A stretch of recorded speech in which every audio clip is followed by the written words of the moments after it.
बिस्मिल्लाहिर्रहमानिर्रहीम। अस्सलाम वालेकुम स्टूडेंट्स, आई होप सो आप सब खैरियत से होंगे और आप लोगों ने चैप्टर नंबर 3 जो मैथ का है उसके रिलेशन समझ लिए होंगे और अभी तक प्रैक्टिस भी की होगी। जिन बच्चों ने रिलेशन अभी तक नहीं समझे और उनकी प्रैक्टिस नहीं की, काइंडली वो पहले वो प्रीवियस लेक्चर देखें और उसकी प्रैक्टिस करें, ठीक है।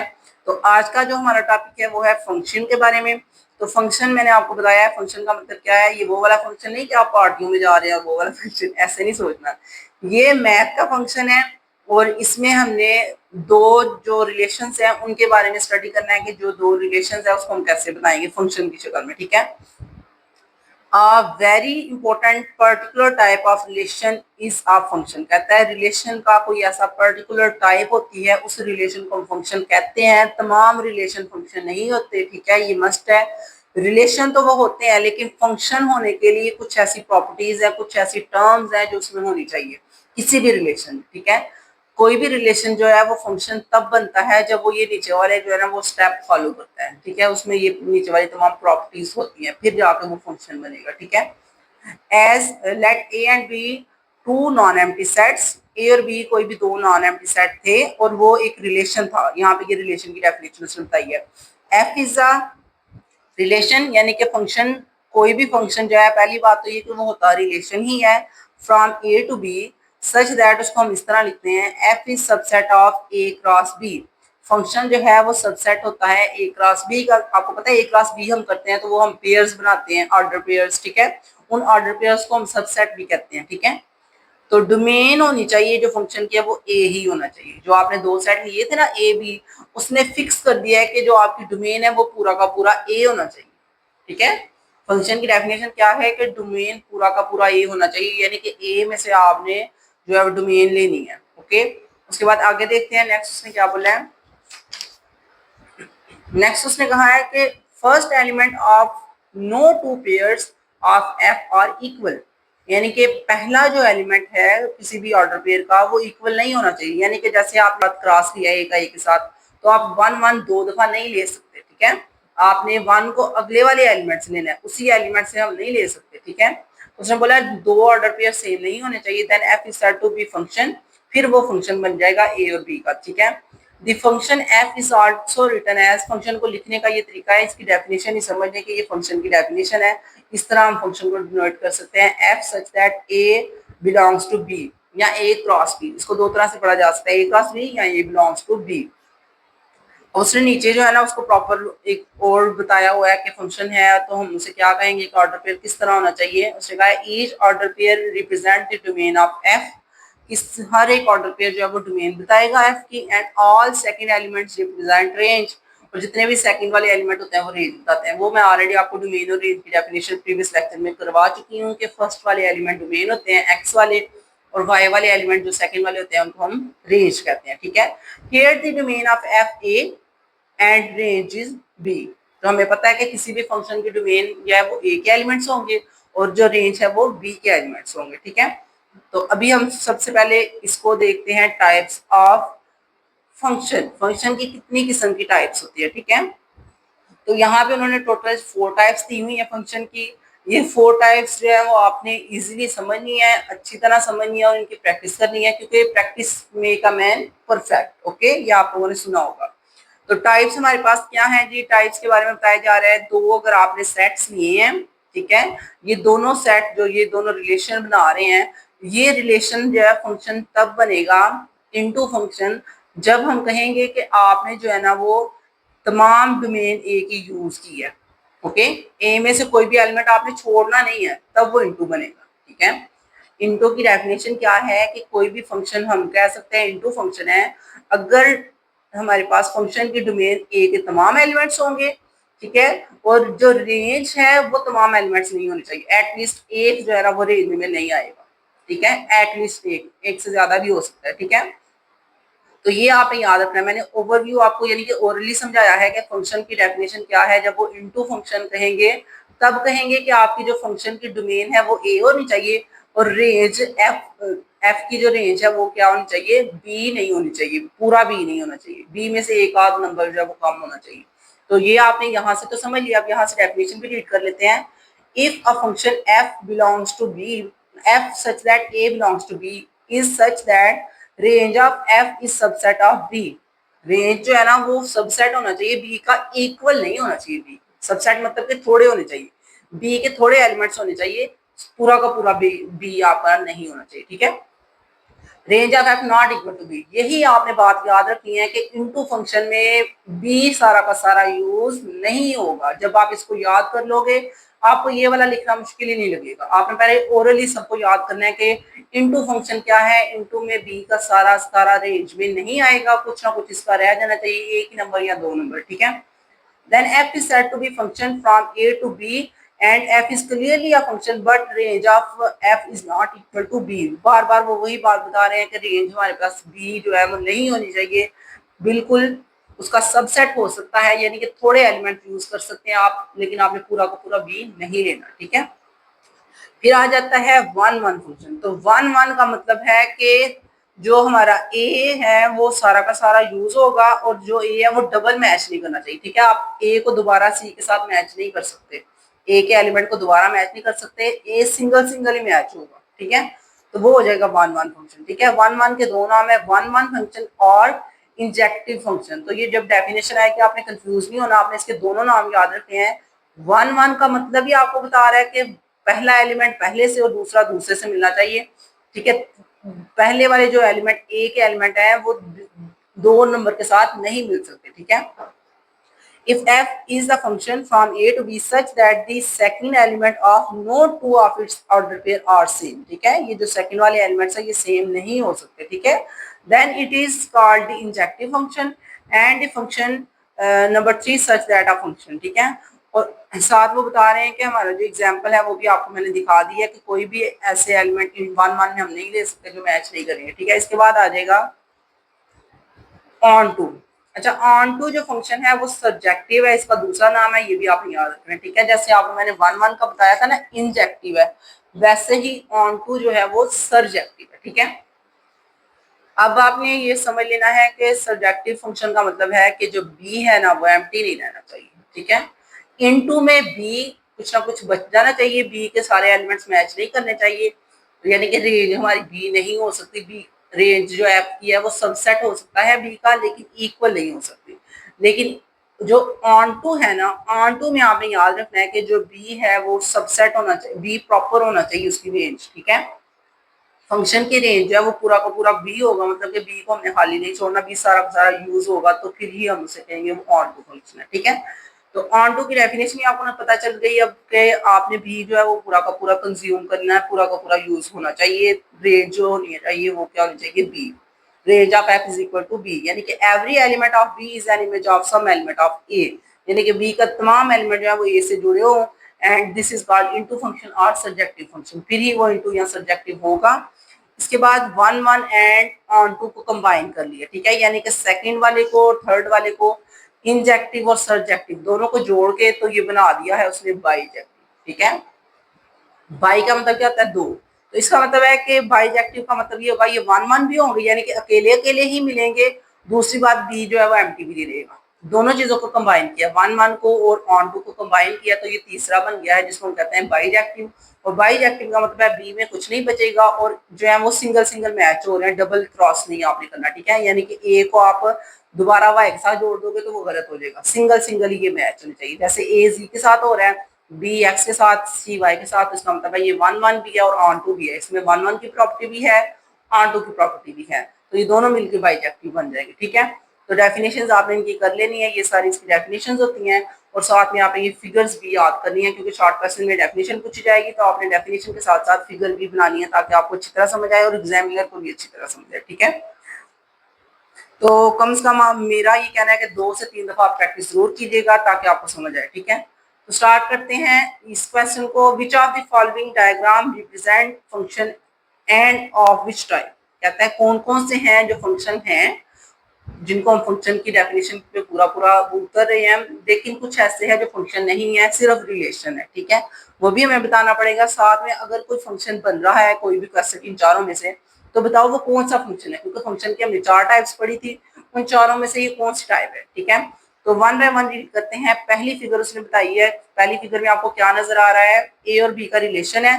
अब ये रिलेशन इस तरह है कि ए जो है वो डबल मैच हो रहा है। तो अब आप लोग सोचें कि ये कौन सा फंक्शन होगा, ठीक है, जो डबल मैच हो रहा है। पहली बात ये कि हमें ये सोचना पड़ेगा कि ये फंक्शन भी है कि नहीं। अगर तो ये फंक्शन है, पहली बात ये प्रूव करनी है कि ये फंक्शन है। अगर तो फंक्शन है फिर हमने ये बताना है कि कौन सी टाइप का फंक्शन है, ठीक है। तो पहली बात तो मैं ये बोलूंगी कि ये फंक्शन नहीं है। क्यों मैं बोल रही हूँ, क्योंकि देखें वन जो है वो डबल मैच हुआ है, ए के साथ भी और बी के साथ भी। तो हमने फंक्शन की डेफिनेशन पढ़ी थी कि जो हमारा ए है वो कभी भी डबल मैच नहीं होगा, ठीक है। जो ए है वो डबल मैच हो गया, इसका मतलब है ये गलत हो गया, ये फंक्शन नहीं है। तो आप लिखोगे कि figure one does not represent a function, ठीक है। ये शॉर्ट क्वेश्चन है, ये लॉन्ग नहीं है, सिर्फ एक लाइन का इसका आंसर है कि ये जो फिगर वन है ये फंक्शन नहीं है, बस रिलेशन है, okay. Figure two, figure two में नजर आ रहा है सीधे सीधे मैच हो रहे हैं और बी का कोई भी एलिमेंट एम्प्टी भी नहीं रहा। इसका मतलब है ये वन वन भी है और ऑन टू भी है, ये बाइजेक्टिव फंक्शन है, ठीक है। जो दोनों कंबाइन हो जाए वन वन और ऑन टू तो वो बाइजेक्टिव बन जाता है। तो आप राइट कर लीजिएगा, figure number two is represent a bijective function, okay. पहले का मैंने बताया है कि figure one is not a function, it is a relation. Figure two का मैंने बताया है it is a bijective function, okay, just एक लाइन का है।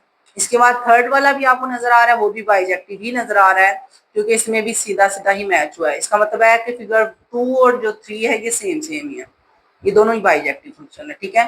फिगर नंबर फोर जो है वो हमारे पास कौन सा फंक्शन है जिसमें तमाम एलिमेंट्स जो है वो ए के यूज हुए हैं लेकिन बी का एक रह गया।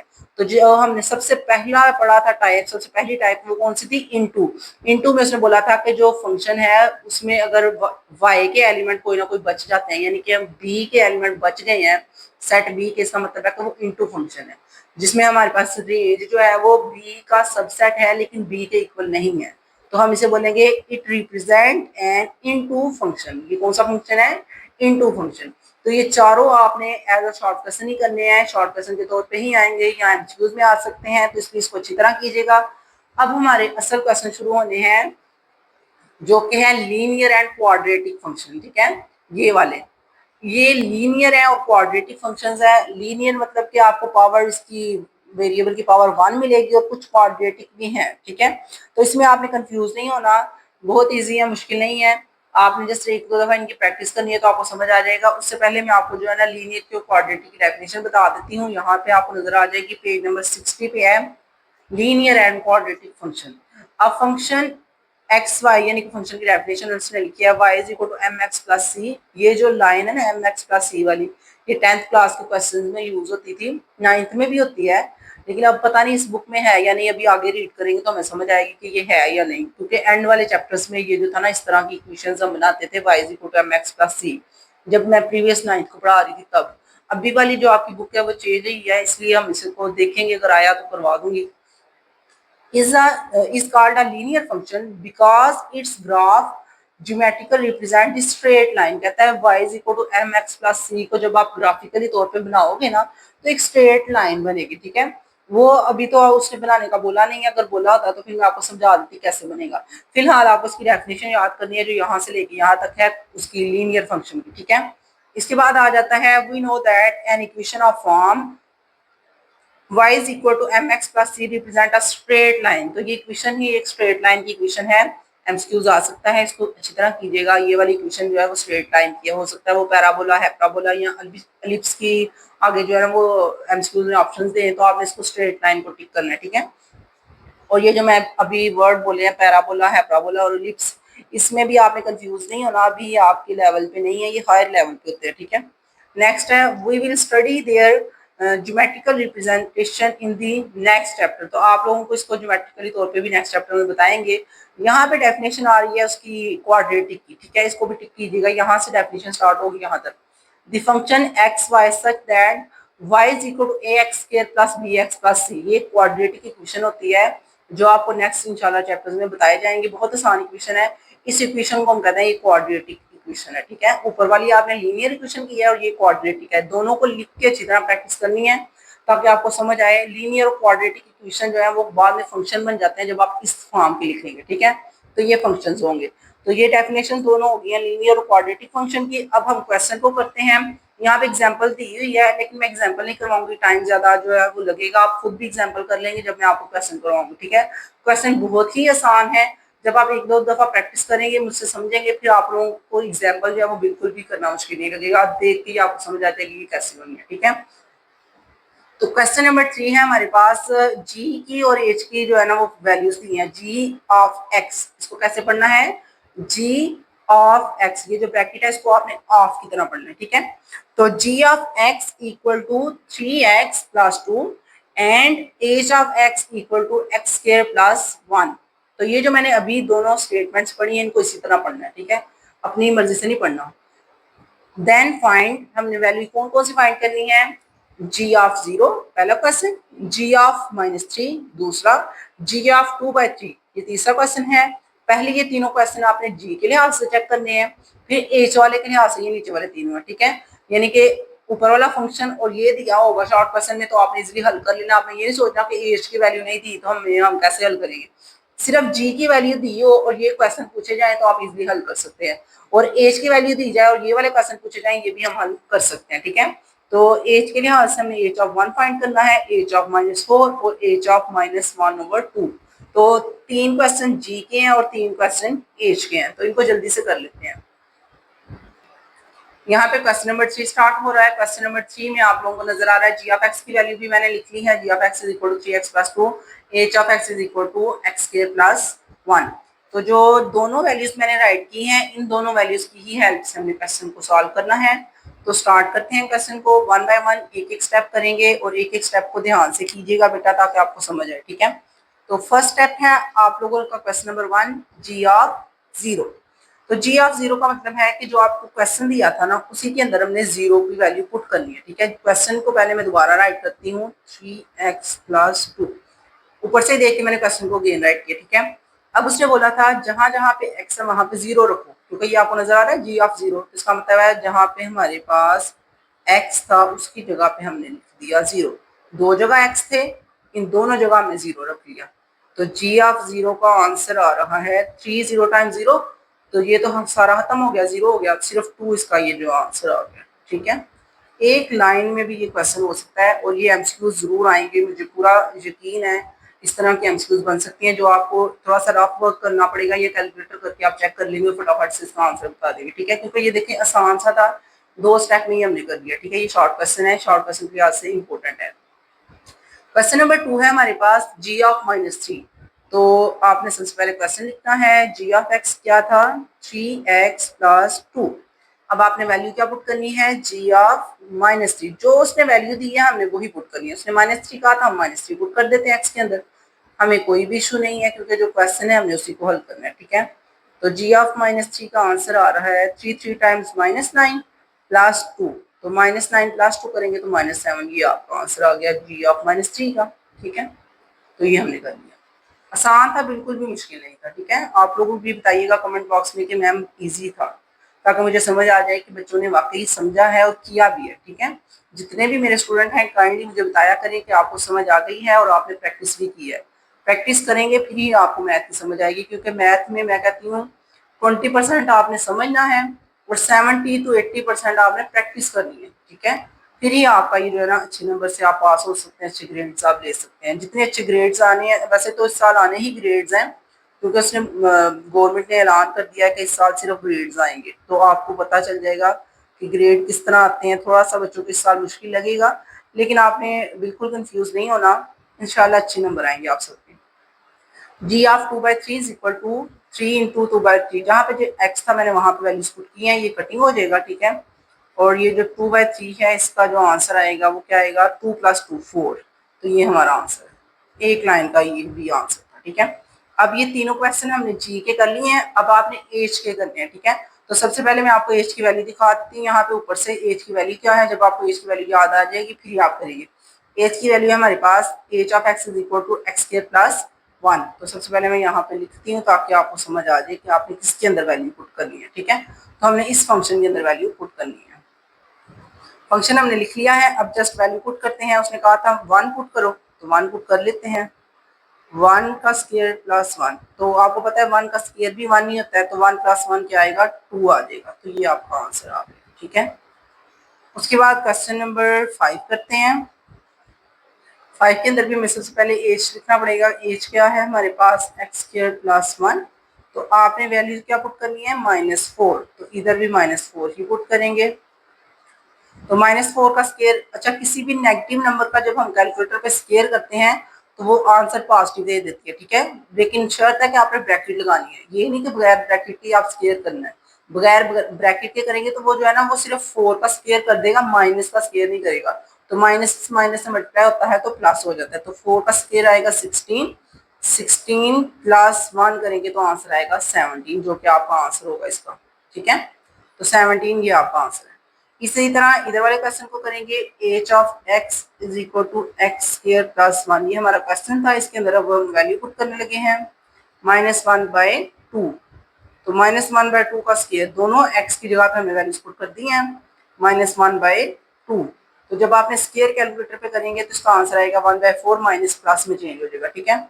तो जब हमने इनका भी कैलकुलेटर करना है तो इसका 4 नीचे आ जाएगा। वैसे भी बगैर कैलकुलेटर के भी मैं आपको बता देती हूँ कि क्या आंसर आएगा 5/4, ठीक है। वैसे तो बच्चे जल्दी से इसको कैलकुलेटर करके भी कर सकते हैं, लेकिन मैंने बगैर कैलकुलेटर के ही आपको बता दिया, इसका आंसर आएगा 5/4। तो ऑलमोस्ट क्वेश्चन नंबर 3 के तमाम क्वेश्चन हो चुके हैं। अब हम क्वेश्चन नंबर 4 को देखते हैं वो क्या है।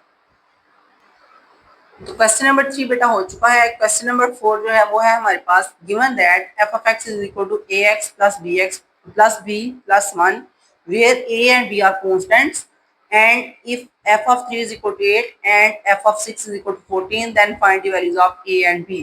क्वेश्चन स्टेटमेंट वाला है, लेकिन आपने कंफ्यूज बिल्कुल नहीं होना, क्योंकि स्टेटमेंट वाले क्वेश्चन से बच्चे भागते हैं। ये अबारती सवाल जो हम जब करते थे ना, तभी हम भी मतलब हमारे ज़हन में भी यही होता था, पता नहीं क्या है, हमसे होना नहीं है ये वो। तो आपने कंफ्यूज नहीं होना बेटा, स्टेटमेंट वाले क्वेश्चन है ये, लेकिन ये है क्वेश्चन सिंपली है, जैसे आपने ऊपर वाले ये क्वेश्चन नंबर 3 की है ना वैसे ही है, बिल्कुल भी मुश्किल नहीं है। आप एक दफा समझेंगे इंशाल्लाह आपको समझ आ जाएगी। जिन बच्चों को क्वेश्चन नंबर 3 की समझ आ गई है, वीडियो को लाइक करें और चैनल को सब्सक्राइब करें। और ये जो मेरी वीडियोस होती हैं काइंडली अपने फ्रेंड्स में शेयर किया करें बेटा, उन बच्चों की भी हेल्प हो जो बच्चे अभी 9th क्लास में आए हैं, क्योंकि बहुत ज़्यादा बर्डनाइज बच्चे लग रहे हैं, क्योंकि न्यू सब्जेक्ट है, न्यू चीज़ें हैं, काफ़ी कुछ चेंज हो गया है।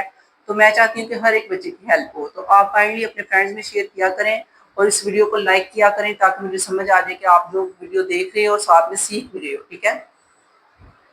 तो ये है हमारे पास क्वेश्चन नंबर 4। यहाँ पे इसको 1 by 1 step by step solve करते हैं और साथ साथ समझते हैं। f(x) की वैल्यू उसने दी थी ax + b + 1, और उसने बोला था a और b कांस्टेंट है। साथ उसने दो क्वेश्चंस दे दिए, इफ f(3) = 8 एंड f(6) = 14। यही उसने दो वैल्यूज दी थी। जिस तरह मैंने ये स्टेटमेंट लिखी है आपने भी इसी तरह लिखनी है, ताकि आपसे हल हो जाए, ठीक है। ये वाली स्टेटमेंट लिखने का ये फायदा होता है कि बच्चों को समझ आ जाती है हमने करना क्या है, 1 बाय 1, ठीक है। ये वाली स्टेप में देखो, आपने यहाँ पे x की जगह पे 3 रखना है, ठीक है, तो फिर आपको समझ आ जाएगी कि आप क्वेश्चन में क्या कर रहे हैं। और यहाँ पे आपने x की जगह पे 6 रखना है और 14 आपका आंसर इक्वल आना चाहिए, ठीक है। 1 बाय 1 आपको समझाती है, फिर आपको समझ आ जाएगी। पहले तो हम क्वेश्चन लिखेंगे। क्वेश्चन क्या है हमारे पास, ax + b + 1, ये क्वेश्चन है। इस क्वेश्चन के अंदर हमने दो वैल्यूज पुट करनी है, एक ये वाली और एक ये वाली। तो 1 बाय 1 करते हैं, फिर आपको समझ आ जाएगी, ठीक है। मैं सबसे पहले बल्कि कॉमा लगा लेती हूँ, दोनों तरफ इकट्ठा ही कर लेते हैं, ठीक है, ताकि आपको जो है ना मुश्किल ही ना हो। हम 2 दफा क्वेश्चन को लिखते हैं और दोनों में वैल्यू अलग अलग पुट कर लेते हैं। इसमें f(3) पुट करेंगे 8, और इसमें हम पुट करेंगे f(6) = 14। देखिए मैंने आपकी आसानी के लिए कर दिया। तो यहाँ पे आप लोगों को नजर आ रहा है मैंने f(3) = 8 और f(6) = 14 क्यों रखा था, ताकि दोनों क्वेश्चन को हम इकट्ठे लिख लें, ठीक है, इकट्ठे हल हो जाए एक लाइन में। तो देखिए हमने सबसे पहले यहाँ पे 3 रखना है, तो आंसर इसके अंदर भी 3 रखिए तो 8 आएगा, यानी कि f(3) = यहाँ पे भी 3 रखें। अब उसने बोला था कि जब हमने 3 वैल्यू रखनी है तो आंसर 8 आएगा, यानी कि इसकी जगह पे आप 8 रखेंगे, ठीक है। ये स्टेप बच्चे जो है ना वो कंफ्यूज हो जाते हैं कि ये कैसे 8 आया है। बच्चे आपने ये याद रखना है कि जो हमने f(3) पुट किया है, उसने बोला है f(3) की वैल्यू आएगी 8, तो हम खुद से पहले ही उसको 8 रख लेंगे, ताकि उसने जो बोला है 8 आना है तो हम ये रखेंगे, फिर ही हमारा a का और b का आंसर आएगा, ठीक है। तो 3a + b + 1, 3 को a से मल्टीप्लाई करेंगे तो 3a आएगा, ठीक है। इसके बाद इधर वाले देखते हैं। हमने f की वैल्यू 6 जब रखनी है, इधर भी 6 आएगी, ठीक है, 6a प्लस b प्लस 1 आएगा, ठीक है।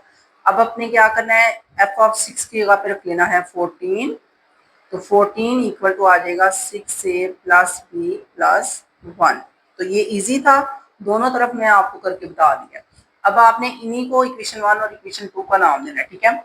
जब आप इक्वेशन 1 और 2 का नाम देंगे ना, फिर आपको ये समझ आ जाएगी कि अब आपने आगे क्या करना है। तो इसको नाम दें इक्वेशन 1 का और इसको नाम दें इक्वेशन 2 का। अब आपने लिखना है एडिंग इक्वेशन 1 एंड 2। एडिंग या सब्सट्रैक्टिंग क्या करना है वो क्वेश्चन को देके करेंगे। देखिए यहाँ पे सारे ही प्लस के हैं, यहाँ पे सारे प्लस के हैं, तो हमें नजर आ रहा है बी और बी दोनों में सेम है, सिंगल है, इनके कोएफिशिएंट भी मैच करें और वेरिएबल भी, ठीक है। तो हम क्या करेंगे, हम कहेंगे सब्सट्रैक्टिंग 1 एंड 2, ठीक है। 1 में से 2 को 1 फ्रॉम 2 कर लो, ठीक है। 2 में से 1 को माइनस करना है, माइनस करेंगे तो जो हमारा आंसर आएगा वो हमें a की वैल्यू मिल जाएगी, ठीक है। तो माइनस करते हैं यहाँ पे, पहले हम लिखेंगे फ्रॉम 2, उसने बोला था 2 वाली वैल्यूज को ऊपर लिखेंगे, 6a plus b plus 1 equal to 14। मैंने ये सीधा करके लिख दिया, आप भी लिख लीजिएगा ताकि आपको मसला ना हो, ठीक है। अब हमने माइनस किया है, इसका मतलब है साइन सारे के सारे चेंज होंगे। तो ये जो बी बी सेम था इसको हम कट करेंगे, ठीक है।